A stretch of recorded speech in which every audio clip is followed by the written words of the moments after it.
Officers came to my house saying, "We're arresting your son for stealing $100,000. They walked in, saw him, and froze. I looked at them and said, "My son is. My name's Laura Bennett, and this is the story of how my ex-husband's greed and lies finally came crashing down around him in the most unbelievable way imaginable."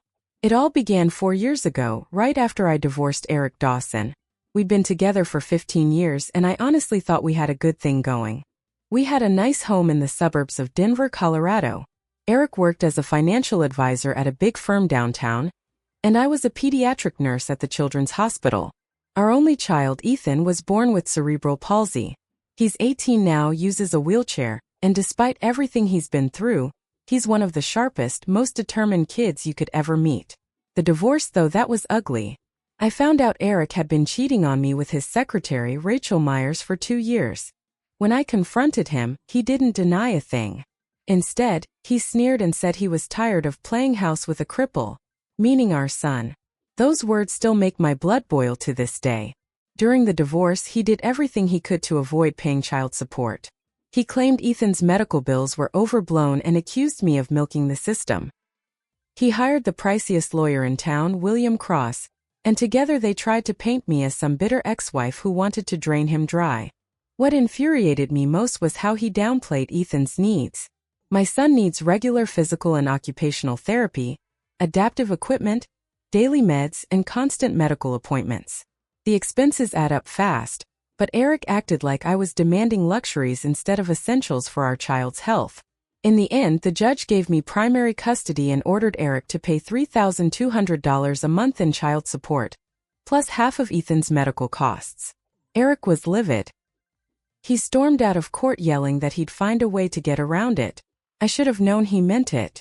For the first 6 months he made his payments on time. Then the delays began, first a few days late, then weeks. Whenever I called, he had some excuse about cash flow or a slow quarter. Meanwhile, his social media was full of pictures of him and Rachel living it up in a fancy downtown condo and jetting off to Hawaii and Europe. By the end of that first year, he was 3 months behind. I dragged him back to court for contempt, and the judge threatened to jail him if he didn't catch up immediately. Eric paid what he owed that same day, but the glare he gave me said it all. He blamed me for humiliating him in front of his colleagues and clients who'd been at court that day. After that, things turned nasty. He started playing petty games with the payments, sending checks that bounced, claiming bank errors, mailing them to the wrong address, or sending partial amounts and pretending they were full payments. Every time I had to get my lawyer involved, file more paperwork, and head back to court. It was exhausting. Not just emotionally but financially too. But what really broke me wasn't the money. It was how he treated Ethan during his visitations. He was supposed to have Ethan every other weekend, but half the time he'd cancel last minute, leaving our son heartbroken. When he did bother to show up, he'd complain about having to deal with Ethan's wheelchair or medication schedule. He'd take him places that weren't accessible, then act annoyed when Ethan couldn't join in. One terrible weekend when Ethan was 14, Eric took him to a baseball game. I had arranged accessible seating for them, but Eric ignored it and tried to carry Ethan up the regular stairs instead. He slipped and Ethan fell, broke his wrist. Eric didn't even call me for 3 hours. When I met them at the hospital, he had the nerve to blame Ethan, saying he was too heavy and didn't cooperate. That was it for Ethan. He told me he didn't want to see his father again unless he absolutely had to. I didn't push him and Eric didn't seem to care. His visits grew even less frequent, and the emotional toll on my boy was heartbreaking. Ethan, who had always been upbeat despite everything, started to pull away from the things he loved. His grades dropped and he stopped talking about his dad completely. That silence scared me more than his earlier anger. I knew he needed help, so I found Dr. Megan Porter, a therapist who worked with disabled teens and families dealing with trauma. The sessions were pricey. Another cost Eric should have been sharing, but they were worth every penny. One day, during a session, Dr. Porter invited me to join. Ethan broke down. "Mom," he cried, "why doesn't Dad love me? Is it because I'm in a wheelchair? Would he love me if I could walk?" Hearing those words tore me apart. I held him and told him over and over that his father's cruelty had nothing to do with who he was. But deep inside, I felt a rage I'd never known before. Fear. Porter later explained that kids of divorce often blame themselves, but children with disabilities face a whole other layer of pain.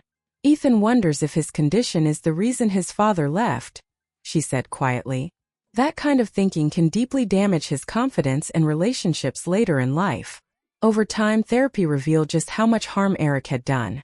Ethan confessed he had nightmares about being left alone in public because he couldn't keep up.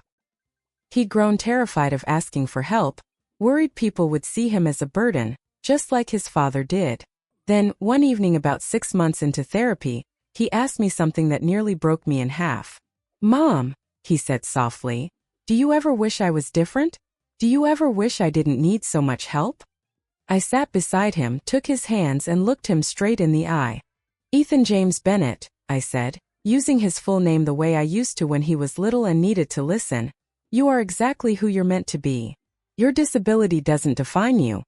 It's just part of your story. You've faced challenges most people couldn't even imagine, and you've handled them with courage and heart. I have never, not for a single moment, wished you were different." "But Dad does," Ethan said softly. I took a deep breath and replied, "Your father's an idiot," the words coming out sharper than I intended. "He's missing out on knowing the most amazing person I've ever met. His ignorance doesn't define your worth, sweetheart."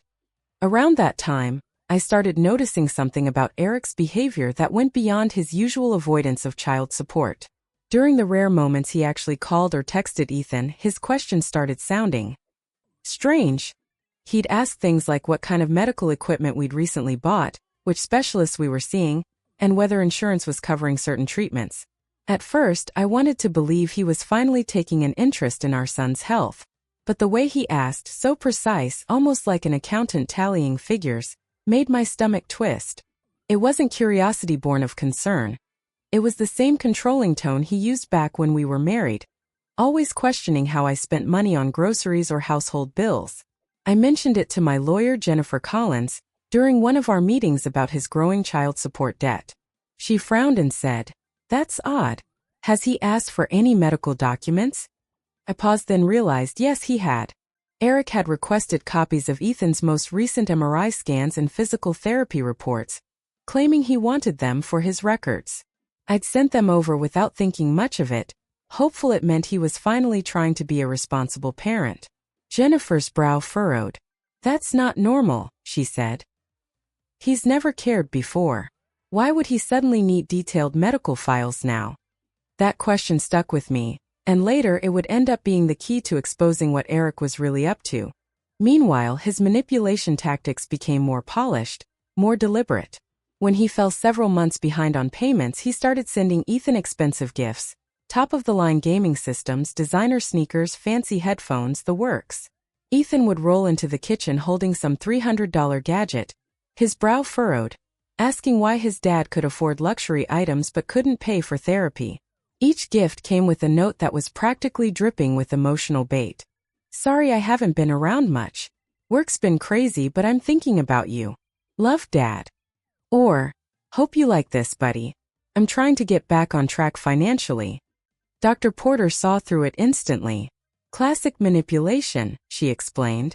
"He's trying to keep Ethan emotionally hooked while dodging his real responsibilities.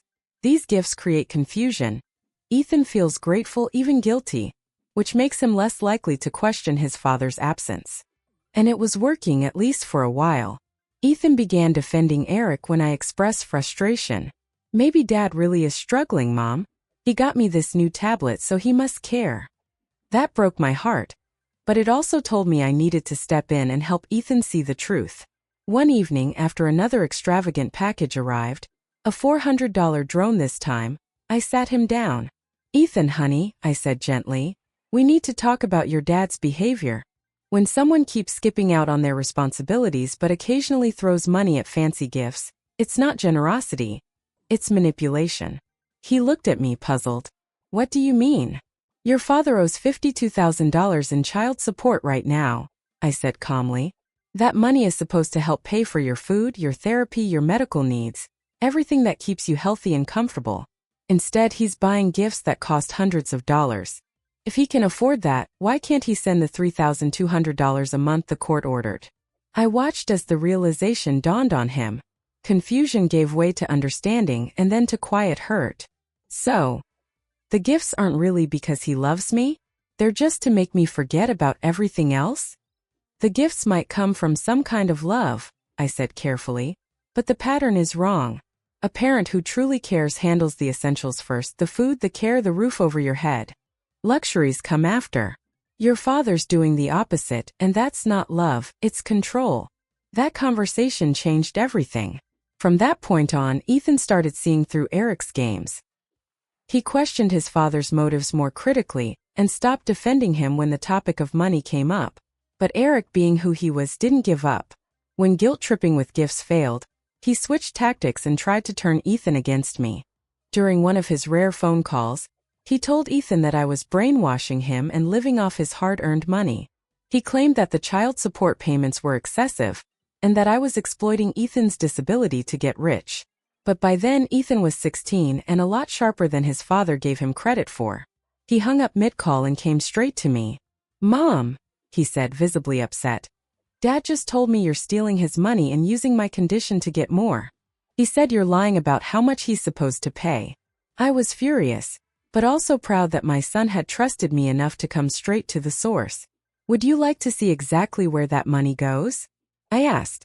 Together we went through the household budget. I showed him every line: the medical bills, the therapy invoices, the wheelchair maintenance receipts, even the grocery and utility costs. "This is where every dollar of that support goes," I said. "It doesn't even cover half of what you actually need each month." Ethan studied the numbers silently, then nodded. "I get it now," he said softly. "Dad's not helping us. He's just pretending to. The rest comes from my paycheck and what's left of my savings," I told Ethan. "Your father's not overpaying, sweetheart. He's actually short by about $1,800 a month, even when he manages to send anything on time." Ethan leaned closer, studying the spreadsheet like a seasoned accountant. He might have only been 16, but the kid was sharp with numbers. After a few seconds, he looked up at me, eyes wide. "So, Dad's been lying about all of this?" "Yes," I said quietly. "He has." And that was the moment Ethan stopped making excuses for his father. Around that same time, I stumbled onto something that made my blood run cold. Another level of Eric's deceit I hadn't imagined possible. I found out through social media, of all places. Rachel, his girlfriend, wasn't exactly careful about what she posted. A mutual acquaintance, Rebecca Flores, someone I'd known since high school, spotted me at the grocery store one afternoon. She came over, tears in her eyes, and said, "Laura, I'm so sorry for your loss. I just heard about Ethan. I can't even imagine how hard this must be." I stared at her, completely stunned. "Rebecca, what are you talking about? Ethan's fine, he's at home doing homework." Her face went pale. "But Rachel posted about how hard it's been for Eric, losing his son. She said you were keeping his death private because you couldn't handle people's sympathy." I felt like the air had been sucked right out of my lungs. Eric was telling people our son was dead, just to avoid having to explain why Ethan wasn't part of his shiny new life. My hands were shaking when I called Jennifer to tell her what I'd learned. She was horrified. "That's beyond disgusting," she said, "and potentially illegal. If he's using that lie for sympathy or financial advantage, that's fraud." We documented everything: screenshots of Rachel's posts, messages from people Eric had misled, and written statements from anyone who'd been told Ethan was gone. It turned out to be crucial evidence later, both in family court and, eventually, in a criminal case. When Ethan found out about his father's lies, it broke something inside him. Dear Porter increased his therapy sessions to twice a week just to help him cope. During one session I attended, Ethan said through tears, "He's erasing me. It's not enough that he walked out, now he's pretending I don't exist." Hearing that shattered me. Up until then, some small part of him had still held out hope that his dad might change, might one day show up and be better. But this destroyed that hope completely. One night, while I was helping him with his stretching exercises, Ethan looked at me and said, "Mom, I don't want Dad's last name anymore. Can I change it to just Bennett?" It took several months of paperwork and court filings, but on his 17th birthday, it became official. He was now simply Ethan Bennett. Eric never found out. He hadn't called or seen his son in more than half a year by that point. Meanwhile, the child support situation spiraled even further out of control. By the time Ethan turned 17, Eric owed over $73,000 in back payments. Jennifer kept filing motions and contempt charges, but Eric had gotten slicker. He quit his job at the firm and claimed he was between opportunities, all while quietly working as a so-called freelance consultant. The truth was, he was being paid under the table, cash, wire transfers, even payments funneled through shell companies. Jennifer discovered he'd opened multiple business accounts under fake names, moved money around constantly, and even transferred ownership of his luxury car to Rachel to keep it out of reach. On paper, he looked broke. In reality, he was thriving. The breaking point came 8 months ago. Ethan needed surgery to fix a hip displacement that had been causing him unbearable pain. The procedure cost $48,000, and per the divorce decree, Eric was responsible for half. When I sent him the bill, he laughed. Actually laughed and said, "Good luck collecting from someone with no income." I was livid. I'd already been working overtime, double shifts at the hospital, weekends included, just to cover Ethan's growing medical costs. I dipped into my retirement account, drained what was left of my emergency fund, and was even considering a second mortgage on the house. That's when I decided I'd had enough. I hired a private investigator named Robert Kane, a former fraud detective who specialized in tracking hidden assets. Over the next 3 months, what he found made my stomach turn. Eric wasn't just hiding money, he was stealing it. Bob uncovered that Eric had been running a full-blown investment scam through his consulting business. He was targeting elderly clients, convincing them to invest in fake overseas ventures with promises of huge returns, then pocketing the money himself. The total came to over $847,000, stolen from 12 unsuspecting victims. But the part that made me sick to my core was how he used Ethan in his scheme. He told investors that his disabled son was struggling with expensive medical treatments, and that he discovered a surefire investment that could secure his boy's future. He even showed them fake medical bills, doctored versions of Ethan's real records, to tug at their heartstrings. Bob's investigation uncovered the full scope of the con. Eric had built an entire fictional story around Ethan's health, complete with forged documents and made-up surgeries. He claimed his son needed experimental procedures that weren't covered by insurance, showed falsified hospital invoices, and talked about equipment purchases that never happened. He turned our son's real challenges into props for his lies, and that, more than anything else, was the moment I swore he would finally face justice. What made the whole thing even more sickening was that some of the fake medical expenses Eric created were for treatments Ethan actually needed, but that his father had flat out refused to help pay for. One of the forged bills, for instance, was a $15,000 specialized wheelchair modification.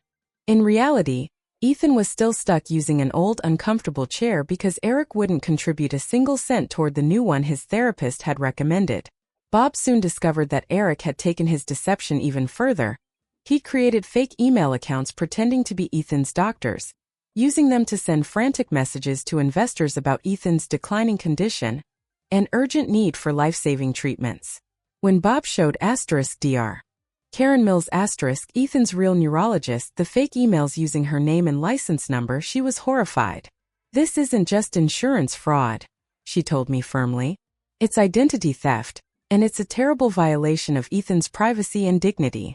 Your ex-husband has basically built a counterfeit version of your son's life to exploit vulnerable people." What Bob uncovered next made my stomach twist. Eric had secretly taken photos of Ethan during his court-ordered visits, pictures of moments when my son was struggling with pain or fatigue, and he'd used those images as part of his con. He'd shown them to potential investors, captioning them with lies like "Ethan after his latest surgery," or "the progression of cerebral palsy. Please help." I actually felt nauseous when Bob showed me the recovered photos from Eric's phone, which the police had seized under a search warrant. My son's private, painful moments had been turned into props for his father's criminal performance. Ethan's trust, his vulnerability, his humanity, all twisted into a sales pitch. And as if that weren't vile enough, Bob also found evidence that Eric had been researching other families with disabled children, apparently planning to replicate his scam using fake identities based on real kids. He had detailed files on 6 families, complete with photos stolen from social media, fabricated medical histories, and even fake insurance claims. "Your ex-husband is a special kind of predator," Bob said grimly. "He feeds on the compassion people feel for children with disabilities, especially his own son's condition, and twists it into profit. I've investigated hundreds of fraud cases, but I've never seen anything this morally rotten." The case file Bob built was airtight. Detective Angela Ruiz from the Denver Police Department told me it was one of the most thoroughly documented fraud investigations she'd ever seen. The financial records alone were damning. Eric had scammed a total of $847,000 from 12 victims over an 18-month period. Every single transaction traced and verified. But the emotional evidence, the recordings, the emails, the lies was what truly revealed who Eric was. In one wiretapped phone call obtained by the FBI, Eric could be heard telling an 80-year-old investor, "My son Ethan has cerebral palsy. He's stable for now, but he needs a $25,000 mobility upgrade next month. I've found an investment that'll triple our money in 6 weeks. Enough to cover his equipment and give you a great return too." Every word of it was a lie. Ethan didn't need new equipment at the time, and there was no such investment. But because Eric knew his son's medical history so intimately, he could make the story sound medically accurate, believable enough to trick people into handing over their savings. When I later played that recording for Ethan, with Dr. Porter present to support him, my boy just broke. Tears streamed down his face as he said, "He knows exactly what's wrong with me, exactly what I go through. He lived with me for years. He used everything he knew about me to steal from people, while telling me he couldn't afford to help." Hearing him say that nearly broke me in two. Dr. Porter helped Ethan work through the emotional wreckage over multiple sessions. "What your father did," she told him gently, "is a complete betrayal of the parent-child bond. He took what he learned about you, things he should have used to care for and protect you, and turned them into tools to exploit innocent people." The federal investigation confirmed that Eric had kept meticulous files on Ethan's medical condition, not out of love or concern, but to make his scam airtight. He had copies of every medical report, every therapy note, every insurance form, organized in binders and spreadsheets. He wasn't studying those documents to help his son. He was studying them to make his lies sound real. Bob even found that Eric had reached out to Ethan's former teachers and therapists, pretending he was assembling a medical portfolio for insurance, and asked for detailed progress reports. Thinking they were helping a caring parent, they'd unknowingly handed him ammunition for his fraud. The sheer level of planning was staggering. This wasn't some impulsive, desperate grab for money. Eric had built his entire scheme around exploiting both his son's disability and other people's compassion. And the most chilling part? He was tracking his success. Bob found spreadsheets where Eric had recorded which fabricated emergencies brought in the biggest investments, adjusting his stories to make them more emotionally effective. He was literally refining his lies based on which parts of Ethan's suffering earned him the most sympathy and the most money. "Your ex-husband turned your son's medical condition into a business model," Bob told me during our last meeting before we looped in the police. He actually analyzed which parts of Ethan's disability made people open their wallets and tailored his scams around that. It's one of the coldest, most methodical cons I've ever seen. He wasn't exaggerating. Bob also uncovered that Eric and Rachel had been living like royalty off the stolen money, sailing around on a $75,000 boat, taking 5 luxury vacations in a single year, and flashing a $30,000 engagement ring on Rachel's finger. All the while, Eric was crying poor to the court and claiming he couldn't afford to help his disabled son. I felt physically sick. Not only had he refused to support Ethan, but he'd used his own child's disability to steal from elderly people who thought they were helping a struggling family. Some of those victims had lost their life savings because of him. I knew I had to take action, but I also knew Eric well enough to realize that if I moved too soon, he'd catch wind of the investigation and disappear. So Bob and I spent another month building a rock-solid case. We documented every fraudulent transaction, every fake investment file, every fabricated medical bill, and every email he'd sent to his victims. During that time we noticed a pattern. Every Friday night, Eric and Rachel would go to the same high-end restaurant, the Metropolitan Grill, to celebrate their successful week. They always sat at the same corner table, ordered expensive wine, and Eric would even make phone calls to potential victims right there, thinking the noise around him made it safe to talk. Bob suggested we record one of those calls to get Eric's own words as evidence. Colorado is a one-party consent state, meaning only one person in the conversation has to agree to the recording. Bob had connections who could help us capture the audio legally, but I wanted more than just evidence. I wanted Eric to face justice in a way he'd never forget. I wanted him to feel the same humiliation and helplessness he'd inflicted on Ethan and me for years. So I started planning. I contacted Detective Angela Ruiz from the Denver Police Department's Financial Crimes Unit and showed her the entire case file. She was stunned by how thorough our documentation was and immediately looped in the FBI, since wire fraud is a federal offense. That's how Special Agent Michael Torres got involved.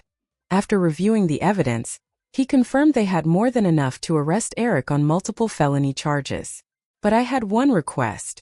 I asked if they could time the arrest for maximum impact so Eric would be exposed in public in front of the same kind of people he'd been fooling. I told them about his Friday routine and shared the full story of how he'd treated Ethan, how he'd dodged child support, and how he'd turned his own son's pain into profit.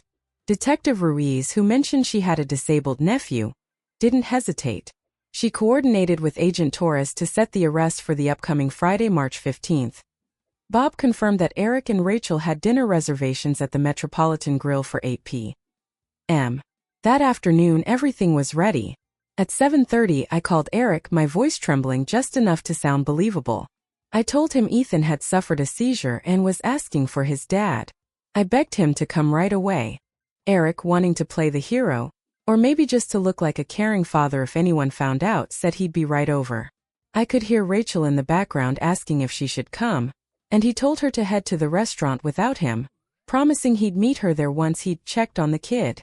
At exactly 8:15 p.m., Eric's black BMW pulled into my driveway. He stepped out wearing a sleek tailored suit, obviously planning to go straight to dinner afterward. He rang the doorbell twice, impatiently glancing at his Rolex. When I opened the door, he brushed past me like he owned the place. Where is he? What happened? I don't have all night, Laura. Rachel's waiting for me at dinner. He's in the living room, I said evenly, leading him inside. When Eric saw Ethan sitting calmly in his wheelchair, reading a book, his expression shifted from concern to irritation. What the hell, Laura? You said he had a seizure. He looks fine to me. Did you make that up just to get me over here? God, you're still as manipulative as ever. That's when the doorbell rang again. Excuse me, I said sweetly. I'll get that. I walked to the door and opened it to find Detective Ruiz standing there, flanked by 3 uniformed officers. Mrs. Bennett, she said. We're here about Eric Dawson. Is he inside? Yes, I replied calmly. Please come in. Eric heard voices and appeared in the hallway, his face tightening when he saw the badges. What's going on? Who are these people? Eric Dawson? Detective Ruiz asked firmly. Yes, but I don't understand. Mr. Dawson, you're under arrest for wire fraud, money laundering, and theft, she said as 2 officers stepped forward. You have the right to remain silent. Eric's jaw dropped. Then Agent Torres stepped through the doorway, reading him his federal charges. Mr. Dawson, we have substantial evidence that you've been running an investment scam targeting elderly victims. You're being charged with stealing approximately $847,000. Eric's knees seemed to give out for a second. That's impossible, he stammered. You can't prove anything. I haven't stolen any money. Actually, we can, Agent Torres replied evenly, pulling out a thick folder. We have your bank records, recorded calls, witness statements, and documentation of the shell companies you created. The FBI has been monitoring you for 3 months. Just then, Eric's eyes darted to the kitchen, where Bob stepped out quietly, arms crossed. You, Eric spat, pointing at him. You're that private investigator. Laura, you hired a PI to spy on me? I hired Bob to track down the child support you owe your son, I said calmly. But what we found turned out to be something much bigger, and much uglier. The FBI took over the case once we realized how deep your fraud ran. Agent Torres said, motioning for Eric to turn around so he could cuff him. As he snapped the metal restraints in place, he kept his voice even but firm. Mr. Dawson, we know about the fake overseas investments you've been selling to elderly clients. We know about the shell companies you set up to launder the stolen funds. We know about the yacht, the luxury vacations, the jewelry, and most disgustingly, we know you used your disabled son's medical condition to gain sympathy and con your victims. Eric's face drained of color, then flushed deep red. That's not, no, I never, Laura, you've got to believe me. I was trying to make those deals work. It wasn't stealing. Detective Ruiz cut in dryly. Tell that to Mrs. Patterson, 78 years old. You took her entire $120,000 retirement fund after showing her fake medical bills for Ethan's treatment. Or to Mr. Franklin, 82, who lost $95,000 because you told him Ethan needed an experimental surgery his insurance wouldn't cover. Ethan, who'd been sitting quietly in his wheelchair, finally spoke, his voice trembling but clear. Dad, you used my disability to steal from old people? While refusing to help pay for my actual medical care. Eric looked between him, me, and the agents, panic flickering in his eyes as the weight of his situation settled in. This is a misunderstanding, he stammered. I can explain everything. The investments were real. I was going to pay everyone back once the returns came in. Detective Ruiz shook her head. There were no investments, Mr. Dawson. You spent the money on wine, jewelry, vacations, and a boat. We've got the receipts to prove it. As the officers began leading him toward the door, Agent Torres turned to me. Mrs. Bennett, just so you're aware, we'll be seizing Mr. Dawson's assets as part of the federal case. The car, the jewelry, the boat, and any accounts we can trace, they'll all be held as evidence and eventually liquidated to repay his victims. I also understand he owes significant back child support? Over $78,000, I confirmed. That'll likely be considered a priority claim once restitution begins, Torres said. You'll need to coordinate with the U.S. Attorney's Office about submitting a victim impact statement. Eric stared at me then, eyes wild with anger and disbelief. You ruined my life, Laura. You vindictive bitch. This is all because I wanted a divorce. I met his glare with calm, steady eyes. No, Eric, I said quietly. This is because you're a liar and a thief who abandoned your disabled son and exploited kind, innocent people. You did this to yourself. As the agents guided him toward the door in handcuffs, Ethan called out, Dad? I hope the money was worth it. Eric froze, turned halfway, and for just a second, something almost human, guilt, maybe crossed his face. But it vanished as quickly as it came. This isn't over, Laura. He hissed as Agent Torres pushed him toward the waiting car. But it was over. At least the nightmare part of it. What came next felt like long-delayed justice. The story made headlines all over Denver. Astra's financial advisor arrested for elder fraud. Used disabled son's condition in elaborate scam. Astra's the coverage detailed how Eric Dawson had lived lavishly, while owing more than $78,000 in unpaid child support. His former co-workers expressed shock and disgust in interviews. One of his old bosses admitted they'd fired him after client complaints but had no idea he'd been committing outright crimes. Rachel, his fiancée, distanced herself immediately. She lawyered up, claimed ignorance, and eventually cooperated with prosecutors to avoid charges of her own. The FBI found evidence she'd helped set up some of the shell companies, so her cooperation bought her immunity. The flashy engagement ring, the yacht, and Eric's luxury sedan were all seized. Authorities also froze about $180,000 across multiple accounts. It wasn't nearly enough to repay every victim, but it was something. Eric was charged with 12 counts of wire fraud, 6 counts of money laundering, and 3 counts of identity theft. His bail was set at $750,000, far more than he could raise. His public defender tried to cut a plea deal, but the U.S. Attorney's Office wasn't interested in leniency. The trial lasted 6 weeks. I testified about his years of dodging child support, and how he'd used Ethan's real medical records as props in his fraud. Ethan, now 18, testified too. His voice steady as he told the court how his father had walked out on him, and then used his disability to make money. But the most powerful testimonies came from the elderly victims themselves. Mrs. Patterson broke down crying on the stand as she explained how Eric had shown her Ethan's medical paperwork and convinced her that investing would help a sick child.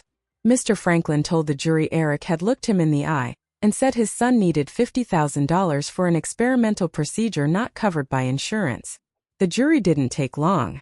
After 8 hours of deliberation, they returned with a unanimous verdict: guilty on all counts. The judge sentenced Eric Dawson to 14 years in federal prison and ordered $847,000 in restitution. During sentencing, I was given the chance to speak. Standing there, facing the man who'd once been my husband, I took a deep breath and looked him square in the eyes. "Your Honor," I began, "Eric Dawson is not just a thief. He's a man who abandoned his disabled son and then used that same child's medical condition as bait to steal from elderly people. He showed no remorse, no humanity, and no conscience. He took something sacred, the bond between parent and child, and twisted it into a weapon for greed." Eric stared at the floor the entire time, his hands cuffed, his expression hollow. And for the first time in years, I felt like justice, real undeniable justice, had finally been served. "Your Honor," I said steadily, my voice echoing through the courtroom, "I'm not here to ask for vengeance. I'm here to ask for justice. Eric Dawson needs to understand that his choices have consequences, not just for himself, but for the elderly people he exploited and for the son he abandoned." The judge thanked me for my statement and noted that Eric's deliberate use of his disabled child's medical condition as part of his fraud was especially vile, and that it had directly influenced the length of his sentence. That was 10 months ago. Eric is now serving his 14-year term at a federal correctional facility in Colorado. He'll be eligible for parole in about 10 years if he somehow manages to demonstrate good behavior, which, knowing his arrogance and lack of accountability, seems unlikely. The government eventually liquidated his seized assets and distributed them between the victims and for back child support. I received the $78,000 he owed me, plus another $15,000 from the sale of his luxury items. It didn't come close to covering all the medical bills from over the years, but it was something, and for once that money was finally being used for the purpose it should have served all along. More importantly, Ethan finally got the closure he needed. Learning that his father had been using his disability as a tool to swindle innocent people was devastating, but Ethan's strength never wavered. The night after the sentencing, he told me, "Mom, I'm glad Dad's in prison. Not because I want him to suffer, just because it means he can't hurt anyone else or take another dime from old people by lying about me." That single sentence told me my son had grown into a man far better than the one who raised him. Ethan is 18 now, a senior in high school, and he's already been accepted to Colorado State University with a partial scholarship. He wants to study computer science and hopes to design technology that makes life easier for people with disabilities. Despite everything his father put him through, the neglect, the manipulation, the betrayal, Ethan's turned out to be one of the kindest, smartest, and most resilient young men I've ever met. As for me, I've learned that real revenge isn't about tearing someone down. It's about standing up for what's right and seeing justice done. I never set out to destroy Eric's life. I only wanted to protect my son and uncover the truth behind the money that was supposed to support him. The fact that the truth revealed Eric to be a criminal who preyed on the vulnerable only sealed his fate. It's not lost on me how twisted the irony is. That Eric spent years claiming he couldn't afford to support his disabled son, while using that very same condition to steal nearly $1 million. He could have been helping his child, building a life of integrity, being the man and father Ethan deserved. Instead, he chose greed, lies, and self-destruction. Sometimes I wonder if he thinks about Ethan in that cell, if he ever feels regret for what he did. Does he think about the nights he missed, the milestones he ignored, the love he threw away for the sake of money and pride? I doubt it. Eric was always talented at blaming everyone else for the wreckage he caused. But Ethan and I don't waste much time thinking about him anymore. We're too focused on the life ahead of us. My son's about to graduate high school and head off to college. He's building his future surrounded by people who truly love and support him, people who see his strength and brilliance instead of his limitations. And as for Eric, he's exactly where he belongs. The irony of it all came full circle that night when the police showed up at my door.